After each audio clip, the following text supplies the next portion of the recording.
గంగాదేవి భూమికి ఎలా వచ్చింది తెలుసా? హిందూ ధర్మంలో గంగాదేవి కేవలం ఒక నది మాత్రమే కాదు, ఆమె మోక్షాన్ని ప్రసాదించే తల్లిగా, పవిత్రతకు నిలువుటద్దంగా ఆరాధించబడుతుంది.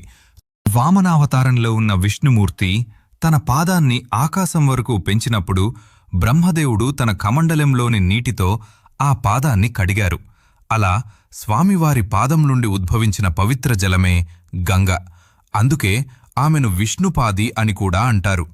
పురాణాల ప్రకారం గంగాదేవి హిమవంతుడు, మేనకాదేవి దంపతుల ప్రథమ కుమార్తె. ఆమె సోదరి పార్వతీదేవి. శ్రీరాముని పూర్వీకుడైన సగర చక్రవర్తికి 60,000 మేలంది కుమారులు ఉంటారు. సగరుడు అశ్వమేధయాగం చేస్తుండగా ఇంద్రుడు యాగాశ్వాన్ని దొంగిలించి కపిల మహర్షి ఆశ్రమం దగ్గర దాచిపెడతాడు. గుర్రాన్ని వెతుకుతూ వచ్చిన సగరపుత్రులు కపిల మహర్షినే దొంగగా అనుమానించి ఆయన తపస్సును భంగం చేస్తారు. దీంతో ఆగ్రహించిన కపిల మహర్షి తన తేజస్సుతో వారిని భస్మం చేస్తాడు.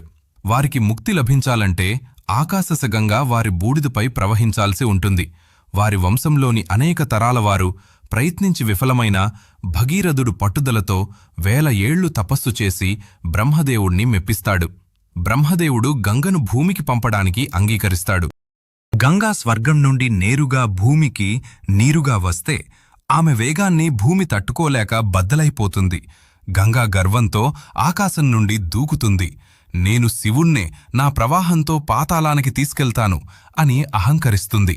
అప్పుడు శివుడు స్వల్పంగా నవ్వుతాడు. తన జటాజూటాన్ని విప్పి గంగను అందులో బంధిస్తాడు. గంగా ఎంత ప్రయత్నించినా శివుని జటల నుండి బయటికు రాలేకపోతుంది. అప్పుడు శివుడు తన జటల నుండి ఒక చిన్న పాయను భూమి మీదకు వదులుతాడు.